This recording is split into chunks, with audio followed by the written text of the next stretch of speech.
So our last speaker for the Agri-Tech panel is Manohar Sambandam. He's the founder, partner, and CEO of Green Robot Machinery. And what we're going to be talking about, he's going to be talking about is GroboMac. This is the cotton picker machine for India. This is pretty interesting. I was actually amazed. I thought labor in Agri-Tech is probably not a problem, but he tells me otherwise.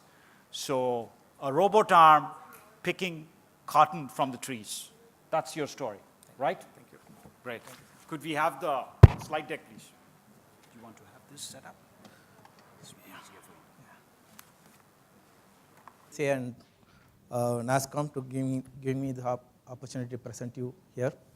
What I'm going to talk about is a mission which we have built and why we built it and what's the purpose and what is the future. There is a lot of technology in it. It is an agro machinery. Let me introduce myself a little bit. I'm Manohar. I'm a farmer now and a technologist. I had a background in semiconductor. I was in TI and Broadcom for quite some time before I decided to do something on my own. Does this work?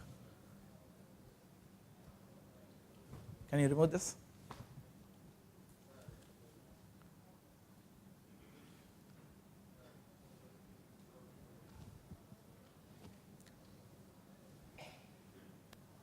Okay. My company is called Green Robot Machinery. We shortened it to GroboMac. We are an incubator of Bill Grow, which is a social impact investor, and we also are awardee of QDIC from Qualcomm. We started in 2014.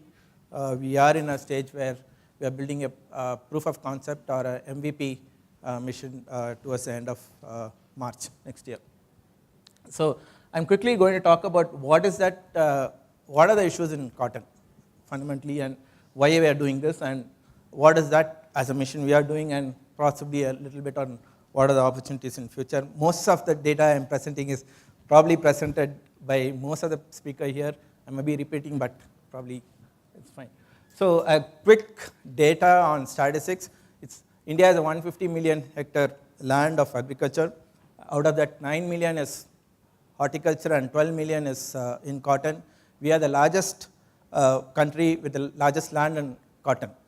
And why I put horticulture and cotton is because these are the crops which has the highest value for the farmers. The rest of the country is producing field crops like wheat and paddy, which is very, very low return. If you look at paddy, it's 30,000 rupees per acre per season, which is around 5 months. Whereas in cotton, you could get anywhere from 50,000 to 1 lakh in 6 months, which is a very, very, very good thing for a farmer. And in horticulture, it's a lot better. In fact, if you look at chili, you get 1.5 lakhs in 90 days. But there are issues why people are not doing chili or cotton or those kind of things. So if you look at, by the way, we are the largest land under cotton in the world. We are the second largest producer. China, which is the largest producer of cotton. They have 3.4 million hectares. We are 12 million hectares. If you look at the cotton yield, we are around 500 kgs per acre, and we are targeting close to that number, which is, I believe, some of our progressive farmers have already reached that number. But we are one of the lowest yield per acre in the world today. China is 3 times as us. Australia is 4 times as us. And US which doesn't do a very good crop, they're twice as us. The one important data probably some of you may be very interested is we annually spend around $1.2 billion to pick cotton. And this is based on a data which is 5 rupees to pick a kg of cotton. Today it's around 8 to 10 rupees. It's a lot more now. And if you look at cotton as an economy, it's employs around 50 million people in the country across the economy in terms of textile and all the way. And 60 lakh farmers are there doing cotton today. Cotton contributes 14% of our export earnings today. These are all data around 2015. The data would have changed now. So let's look at the cost of production of cotton. It's around 15,000 to 20,000 rupees per acre to produce cotton, and this cost is based on an yield of 1,000 kgs per acre, right? This is the data which will be debated or disputed, but this is the data from my own farm. I'm a farmer who does cotton. So in the important data I want to just tell you is only 1/4 of that is actually goes in the input cost. That's the pesticide, seed, and rest of it is on labor and pesticide. And pesticide is a variable number which depends on how good your farmer is. You can actually reduce it to a lot less if you are doing a very good farmer. Most of the good farmers don't spend so much money, but it's not very easy to avoid pesticide in farming. And the cost in farming are the people, farmers has distress because of pest fundamentally, and they spend a lot of money on this pesticide. Every time you spend money on the pesticide, you already lose some 10% of your yield, and you're spending another 10% on the cost. So you're drastically reducing your return on investment or return on thing. But fundamental point I want to try to highlight is a lot of cost is actually on the picking. It's 8,000 rupees. I'm just 8 rupees per kg. It's 8,000 rupees, and there are farmers who do 2 tons, and the cost is extremely more. And this is not the real problem I'm going to talk about. I just gave this data so that you have a perspective of where we are, right? The challenge and really the problem and the opportunities. If you really look at this, is the data from KPMG based on some of the data we have in the country. This is on 2014, which the prediction is based on 2014. Year by year, the labor is migrating away from farming for all good reasons.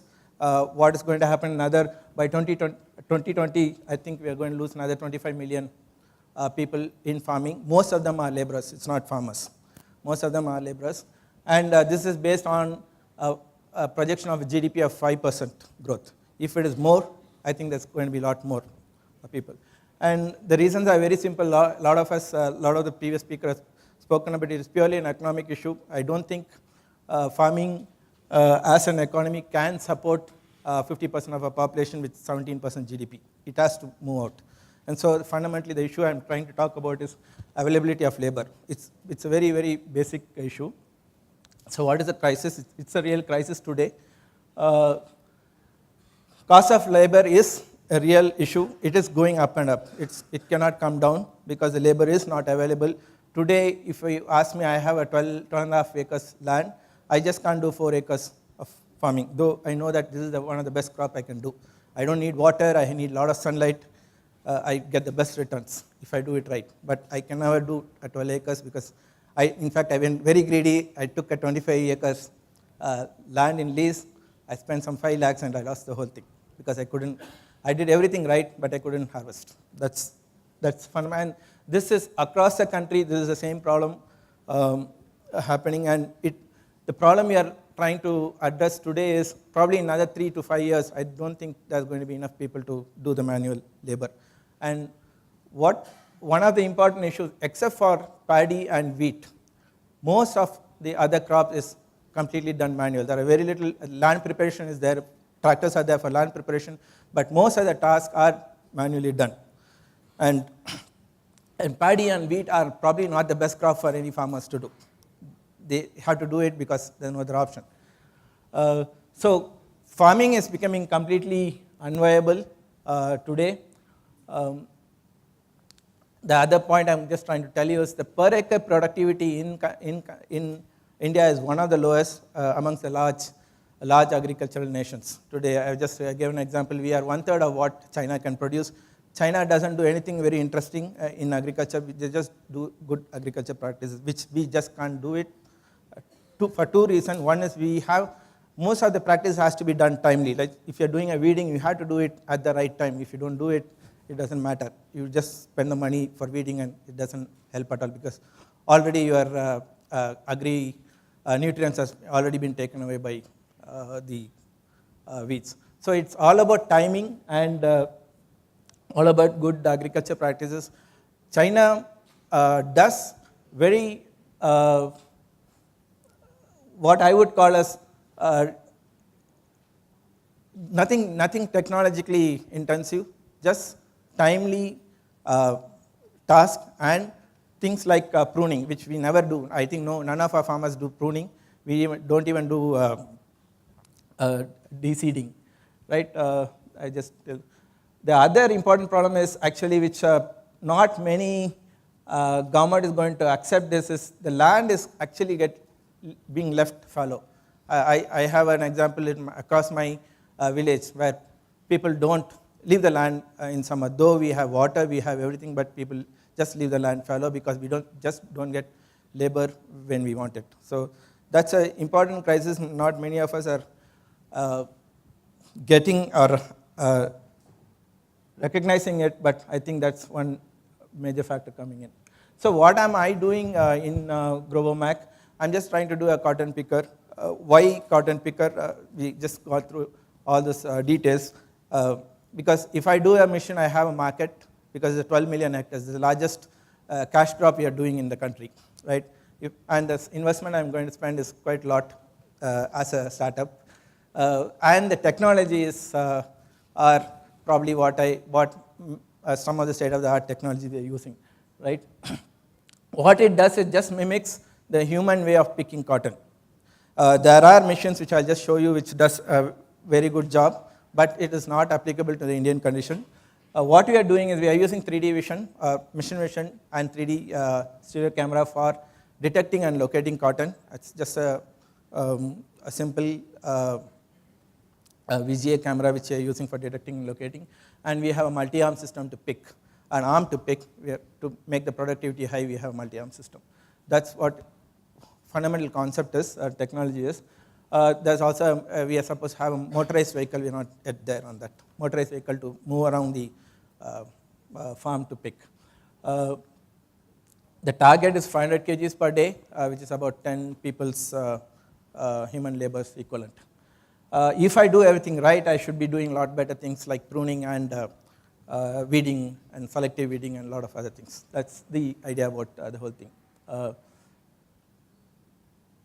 So a lot of agri-missionary companies are there. I don't really understand why there is no technology infusion into the agro-missionary companies, right? I think it's a time for the missions to get smart. What we are trying to do is bring in whatever technology we are using is available in the industry, and we're just trying to adopt it and customize it to the requirement of the farming thing. That's all we are trying to do. We're not invented anything new, but there is enough challenges even in what we are doing now. Right, this is a mission we built. This is a proof of concept mission with a single arm, and we have all the detection system using a single arm, and we can pick around 8 to 10 birds per minute.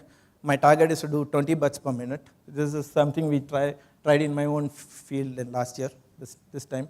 And now what we are doing, we're trying to build a very highly robust and highly productive, in the sense I need to pick 20 birds per minute. That's the target we need. And we were picking it from the top. We need to pick from the side, and that requires a different kind of arm. We had a 3-degree arm, now we are making a 7-degree arm. And we're using a vacuum as a system, and why vacuum? That's the fastest way of picking. We still don't know what issues will be there, but there are enough studies to say that vacuum is the best way to pick. And it's also agnostic in the direction in which you're picking. That gives you a lot of performance. And we are using platforms like ROS for controlling the arm. There's a whole lot of path planning algorithm and those kind of things. We're looking at only a 50 mm precision. It's not a very high precision in a robotics world. It's just a 50 mm precision which we can easily achieve. In fact, with the first mission we use is just a 3D printer mechanism. We just used that 3D printer, exploded the whole 3D printer with a 3-degree arm, and we got the whole. We got a 1 millimeter precision. That's probably very good for what we do. The other thing is we are trying to achieve 20 bolts per minute. That's 2 seconds, around 2 seconds, and that's probably the challenge. The real challenge is to make it robust, very reliable, and at a very cost. I'm trying to look at 20 5,000 rupees per arm, which will end us make a mission around 5 lakhs, which will set the cost to be the same as what we pay today for the pick humans with human labor.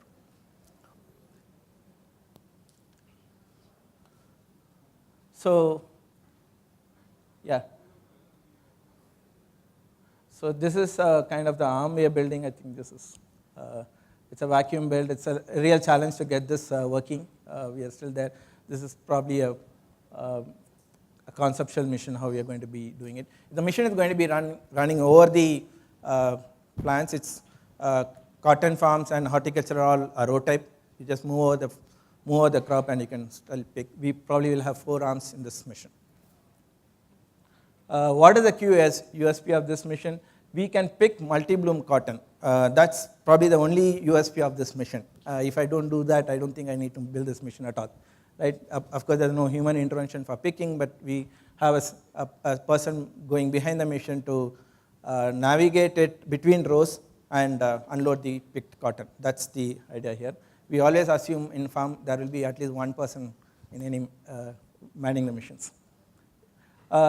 This is what is available today in the market. This is the famous John Deere 6610 mission. It's a very good mission. Picks 1 acre in 1.5 hours, and it does a lot of good things. It completely automates the whole job. It just bundles the whole thing and give it to you. You don't have a single operator will finish 500 acres in one season. That's the kind of mission. And why is that not useful to India? That's because it doesn't do what is called as, it just do what is called a single bloom cotton, right? There are other reasons why we can't use it, but single bloom is the only reason why, fundamental reason why we can't do it. Because cotton, multi-bloom is basically as it grows, it starts blooming, right? And that's, today's, if you look at the breeds we have in India, we get around 2 tons to 2.5 tons. The progressive farmers getting much more than that. 2 tons is a very good yield. A single bloom, you'll never get that yield, right? You have to get economic yield. We have to do 4 times the seed rate as what we do today. Now we use 5,000 plants per acre. You have to do 20,000 acres, and all cost increases. For a small farmer like in India, I think that's a fundamental problem. Today we can't, if there is a loss, there's a huge loss. What these missions and this kind of technology will help us for, not for the farmers, but for everybody else above the chain, right? The seed producer will benefit, all others, chemical, pesticide and the fertilizer companies will benefit, but not the farmers. Farmers, if you are a small farmer, I don't think this is going to be beneficial. If there's nothing else to be done, nobody else bring a solution, this is probably what we will adopt over the next decade or so. But these people are trying to bring something to a smaller mission, of course, but they're trying to change the ecosystem in India, but bringing a new breed of cotton, and of course a lot of changes has to happen, from the seed breeder all the way to ginner. It's a lot more we can discuss. So this mission doesn't apply in the country, and that's probably why what I can do and make a difference, right? So if you look at the industry, there are a lot of places robotic is coming in. This is a very good mission from Agrobot. It's just a strawberry picker. The technology is exactly the same as what we are doing. Very precision, detect, locate, and pick. That's what we are doing. And this is what is called as thinning operation. We don't do this in India at all in any of the crop. Like thinning is an operation where you put 2 or more seed in a pit, allow it to sprout, and then after some stage you leave only one plant and let the other leave only one plant to grow, because it competes for sunlight, air, and all the nutrients. So if you want to maximize yield, thinning is one important thing which we never do in India, but that's what China does. They do a lot of things like this. This is a mission in US. It's by Blue River Technology. I think Manisha was talking about this mission. This, all it does is they thin the lettuce, and this is used in California. And some of our best friends are invested in this company. And this is a harvest automation nursery bot. It does a lot of interesting things. Nursery is one of the most human-intensive tasks, which most of Europeans, Europe is a lot about nurseries because they grow more of orchards and vegetables. And this is an excellent mission there. It does a lot of, it's a cobot, whatever you can call that. It works along with the humans. It does most of the human jobs here. It's around $14,000 per mission. It's very good, but yeah, this company is Harvest Automation. I think this is the last slide I have. I don't talk anything about IoT here, but if you look at future, what I'm trying to do is address complete crop farmer production cycle and not anything beyond production, right? Most of us has talked about this here. There's one important thing called farm scouting, which is a very important task. Farmer has to be in the farm by 7 before the sun rises to know what is the plant health is. Like if you look at the stress in the crop, you have to figure out whether it's a water, nutrient, whatever, and be able to identify if it's a pest or a disease. If it's a pest, what kind of pest. There is enough things to automate there. But I think this all has to wait for some fundamental things to happen in the agriculture. But that's a lot of people are spending time in Western universities, and Europe is a very good place that these things are happening. But I think there's a lot of opportunity even in India to do this. Some of the and the real time, a lot of people have talked about this. But the last one is about plant phenotyping. A lot of we have around 200 plus seed breeders in the country, and they produce good value for Indian agriculture system. But seed breeding is very manual. They do what's called plant phenotyping. This basically looking at the plant day by day and recording whether a particular breed is good. And it's a very, very manual task. If you can automate that, it's a great job. So this is my take on it. Thanks for your time. It's really a great job. It's the beginning of the journey. But from the data point, what I could see, yeah, thank you. So from the data point, what I could see that if you are costing it at 5 lakhs, you need 50 acres of a land to make it as a break-even. Okay, so this is not meant for the farmers. It will be used by what is called farm service providers. A whole lot of corporate coming. Like if you look at Mahindra, they have brought in a company called Tringo, which is basically a rental service business. If you look at paddy harvesters, they're very, very popular machines. No farmer owns it. It's just a service model. So this is going to be, see, it's a point solution. You can't. But if you look at the typical farmer for cotton producers, they are grain-fed farmers of the lands, and typically they wouldn't have more than 20 acres of a land. Yeah. Typically beyond 20 acre is a big 20 farmer. acres is a very big farmer. Okay. So if given this data point, 5 lakhs rupees, minimum 50 acres is the kind of break even. Yes. Then the farmer at the 50 acre, he will need to use this for 3 years. So I don't know, the cost economy doesn't. No, so really that's what I said. the farmer is not going to buy this. If you look at paddy harvester, can you hear me? Yeah. If you look at paddy harvester, which is a very popular machine today, it's not owned by the farmers. It is owned by some service providers who come and rent it out. And this is exactly the model which can be used. Any point tool in the farming cannot be used by a farmer because my crop cycle is 180 days, and my harvesting time is probably 20 days, not more than 20 days. It's the Uber model for farmers, right? Yeah, it has to be. It's not just in this mission. Every mission which you are going to do that is going to be that way. Right? Only way to add value to this mission is to do multiple things. If I own a tiller, I don't own a tractor. Tiller is a very low cost mission, but I use it for multiple purpose. So if I have the value of the mission across multiple tasks, then I can buy. That's the fundamental model. So thanks a lot, Manohar. Thank you. Excellent talk.